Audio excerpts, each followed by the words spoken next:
আমি আমার বাড়িতে আমার পুরাতন একটা অ্যালবাম ঘাটতে শুরু করলাম। ঘাটতে ঘাটতে দেখি আমার বয়স যখন 4 তখন আমার একটা ছবি, ওইখানে আমার কপালেও কালো টিপ দেওয়া।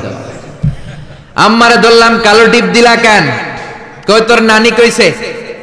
নানিরে ধরলাম, তুমি কইছো কেন? কই তোর বড় আম্মা কইছে ওই বেডি আর বাইসা নাই, আর ধরতেও পারি নাই। এই জন্য এগুলো করা যাবে। এই কালো টিপ দিবেন না। সূরা ফালাক নাস পড়ে ফু দিবেন, সুস্থ করে দিবে কে? তারপরে কয় পরীক্ষা সকালে ডিম খাবি না, পরীক্ষায় ডিম পাবি। আপনাদের এলাকায় বলে বলে আহা, এটি ভুয়া কথা। এরপরে ইঁদুরের কাছে যে দাঁত চায়, দাঁত নিয়ে কই ইন্দুর মামা, ইন্দুর মামা। মাই কইছে আমনে আমার বড় মামা, আমার মোটা দাঁত নিয়ে আমনের চিকুন দাঁত দেন। এই এলাকায় বলে, এখানেও বলে। ইঁদুরের কাছে আর দাঁত চাইবেন?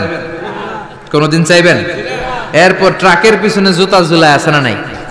তাও পুরান জুতা। দেখবেন রাত্রেবেলা ট্রাকের পিছনে সব পুরান জুতা। একটা ধরলাম, কি রে পুরান জুতা কেন? হুজুর চোখ লাগে, বদনজর, মুখ লাগে। তো কি লাভ? যেটা মুখ লাগাইছে ওটার গালে যায় আমার সিরা জুতা পড়ছে। কপাল পোড়া। তুমি ট্রাককে হেফাজতের জন্য জুতার উপর তাওয়াক্কুল করেছো, আল্লাহর উপর তাওয়াক্কুল করো নাই। তুমি মুশরিক। জোরে কোন ঠিক কিনা?